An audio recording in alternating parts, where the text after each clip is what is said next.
सभी का हम हमारे यूट्यूब चैनल पर स्वागत है। आप सभी को वीडियो एंड तक देखना चाहिए।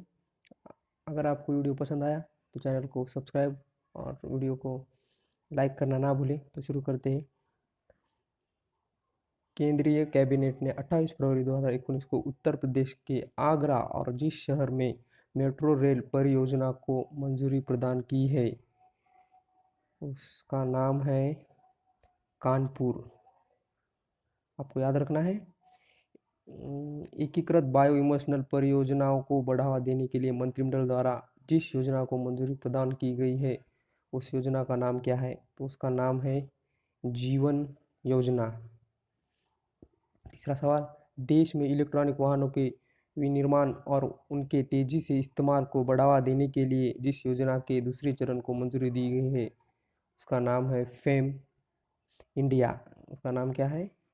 Fame India. चौथा सवाल, प्रधानमंत्री नरेंद्र मोदी ने 5 मार्च 2019 को जिस राज्य से प्रधानमंत्री श्रम योगी मानधन योजना का शुभारंभ किया है उस राज्य का नाम है गुजरात। राज्य का नाम है गुजरात। पांचवा सवाल, भारतीय रिजर्व बैंक आरबीआई ने हाल ही में Karnataka bank, United bank of India, Indian overseas bank और जिस बैंक पर कुल 11 करोड़ रुपए जुर्माना लगा है उस बैंक का नाम क्या है? उस बैंक का नाम है करूर वैश्य बैंक। छठा सवाल, प्रयागराज उत्तर प्रदेश में जारी कुंभ मेला 2019 में एक हफ्ते में कितने गिनीज रिकॉर्ड बने हैं? तो इसका आंसर है 3 रिकॉर्ड बने हैं। अमेरिका स्थित international food policy research institute की स्टडी के मुताबिक पराली जलने के कारण होने वाले वायु प्रदूषण से जिस देश को सालाना 2 लाख करोड़ रुपए का आर्थिक नुकसान होता है तो इसका आंसर है भारत। भारत को 2 लाख का नुकसान होता है। अगला सवाल, रिपोर्ट के मुताबिक केंद्र सरकार ने जिस राज्य में अदानी पावर की 14,000 करोड़ रुपए की विशेष आर्थिक क्षेत्र सेज परियोजना को मंजूरी दी गई है उसका नाम है झारखंड। झारखंड राज्य। नौवां सवाल, इसरो द्वारा स्कूली बच्चों को अंतरिक्ष संबंधी कार्यक्रमों के साथ जोड़ने के लिए चलाए गए कार्यक्रम कौन सा है? तो उसका नाम है युविका कार्यक्रम है। कौन सा है? युविका। 10वां सवाल, ग्रीन पीस द्वारा जारी रिपोर्ट के अनुसार जिससे विश्व का सबसे प्रदूषित शहर बताया गया है उसका नाम है गुरुग्राम। उसका नाम है गुरुग्राम शहर। 11वां सवाल, इनमें हाल ही में चाय बोर्ड का चेयरमैन नियुक्त किया गया है उसका नाम क्या है? उसका नाम है पीके बेजबरुआ। पीके बेजबरुआ।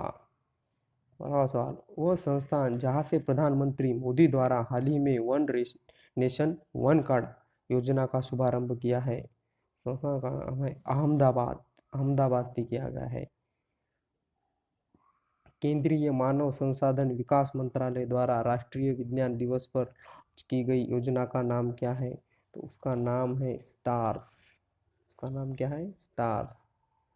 14वां सवाल, हाल ही में चाय बोर्ड का चेयरमैन नियुक्त किया गया है उसका नाम है पीके बेजबरुआ। भारत की विदेश मंत्री सुषमा स्वराज ने हाल ही में अबू धाबी में जिस वैश्विक सम्मेलन को बतौर सम्मानित अतिथि संबोधित किया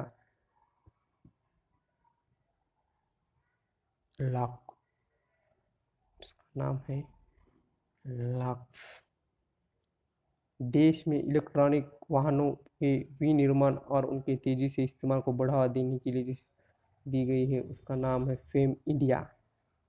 शायद ये ऊपर हो गया है सवाल। इनमें से कौन सी अक्षांशीय रेखा भारत को 2 भागों में बांटती है? तो इसका सही आंसर हो जाएगा कर्क रेखा। आपको याद रखना है। लक्षद्वीप द्वीप समूह निम्न में से किस महासागर में स्थित है? तो इसका आंसर है अरब महासागर, अरब सागर। हिमालय के किस भाग में केरवा पाए जाते हैं? हिमालय के किस भाग में केरवा पाए जाते हैं? तो इसका आंसर है डी, कश्मीर। हिमालय को लोकनव झील किस राज्य में स्थित है? इसका आंसर है मणिपुर। इनमें से कौन सा अंडमान द्वीप समूह को निकोबार द्वीप समूह से अलग करता है? इसका आंसर है ए। इनमें से किस पर्वत श्रेणी में दोदा बेटा चोटी स्थित है? तो इसका आंसर है ए, नीलगिरी श्रेणी। इनमें से किस नदी को बंगाल के शोक के रूप में जाना जाता है? तो इसका आंसर हो जाएगा बी, कोसी को माना जाता है। भारत में सबसे बड़ी नदी द्रोणी में से किस नदी की है? वो नदी है गंगा नदी की है। इसका आंसर हो जाएगा बी। इनमें से किस नदी को पंचनदन में शामिल नहीं किया जाता है? इसका आंसर है बी, सिंधु को शामिल नहीं किया जाता है।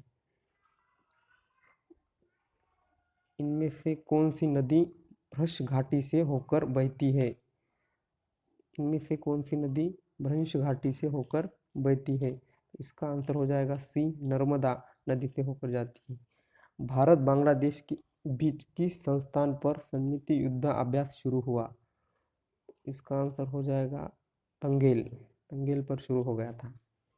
हाल ही में किस देश ने फिलिस्तीनी मिशन का विलयन इजराइल दूतावास में किया? वो कंट्री का नाम हो जाएगा अमेरिका। आपको याद रखना है। डिजाइनिंग डेस्टिंग द हार्टफुलनेस वे नामक पुस्तक के लेखक कौन है? तो इसके लेखक है कमलेश पटेल। इसका लेखक है कमलेश पटेल। तीसरा सवाल, हाल ही में सेनेगल के नए राष्ट्रपति कौन बने? हाल ही में सेनेगल के राष्ट्रपति कौन बने? इसका आंसर है मेकी साल बने। बुल्गारिया में डेन कोलो निकोल पेत्रोव टूर्नामेंट में 65 किलोग्राम फ्रीस्टाइल में किस भारतीय पहलवान ने स्वर्ण पदक जीता है? तो उसका नाम है बजरंग पुनिया ने जीता है, बजरंग पुनिया। हाल ही में निम्नलिखित में किस राज्य में राइस नॉलेज बैंक की शुरुआत की गई है? हाल ही में निम्नलिखित में किस राज्य राइस नॉलेज बैंक की शुरुआत की गई है? तो इसका आंसर है आसाम, बी हो जाएगा। केंद्र सरकार ने हाल ही में किस सार्वजनिक क्षेत्र के बैंक ऑफ बड़ौदा का गैर कार्यकारी चेयरमैन नियुक्त किया गया है? केंद्र सरकार ने हाल ही में किसे सार्वजनिक क्षेत्र के बैंक ऑफ बड़ौदा का गैर कार्यकारी चेयरमैन नियुक्त किया गया है? तो इसका आंसर है डी, हसमुख आधिया को नियुक्त किया गया है। हाल ही में किस विभाग के तहत केंद्र सरकार ने स्वामित्व वाली कंपनी CPSCS की गैर प्राथमिक परिसंपत्तियों के मौद्रीकरण के तेजी लाने हेतु एक विशेष सेल संस्थापित करने की योजना बनाई गई है? उस योजना का नाम क्या है? तो उसका आंसर हो जाएगा बी, DIPAM उस योजना का नाम है। हाल ही में किस राज्य ने विश्व बैंक के साथ विनिमय प्रबंधन में सुधार लाने में सहायता प्रदान करने के लिए $25.2 मिलियन के ऋण समझौतों पर हस्ताक्षर किए हैं? तो इसका आंसर है डी, छत्तीसगढ़ राज्य ने किए हैं। उत्तराखंड आपदा रिकवरी परियोजना के लिए किस अंतर्राष्ट्रीय संस्था के साथ $96 मिलियन के अतिरिक्त वित्तीय सहायता हेतु समझौता ज्ञापन पर हस्ताक्षर किए गए हैं? किसने हस्ताक्षर किए गए हैं? तो इसका आंसर है विश्व बैंक, सी। रक्षा मंत्रालय के अनुसार थल सेना की कितने शाखाओं में महिला अफसरों को संस्थाई कमीशन दिया जाएगा? तो 10 इसका आंसर हो जाएगा। 10 संस्थाओं को कमीशन दिया गया है। इनमें से किस देश के साथ व्यापार युद्ध और आर्थिक मंदी के संकेतों के बीच दुनिया की दूसरी सबसे बड़ी अर्थव्यवस्था चीन के 2019 के लिए GDP वृद्धि दर का लक्ष्य घटा दिया है? तो इसका आंसर सी हो जाएगा, अमेरिका। फोर्ब्स यादी के मुताबिक फेसबुक को फाउंडर मार्क जकरबर्ग को पछाड़कर 21 वर्षीय किस देश की टीवी स्टार काइली जेनर सबसे कम उम्र में सेल्फ मेड अरबपति बन गई है? तो ये सवाल आने वाला है, आपको याद रखना है।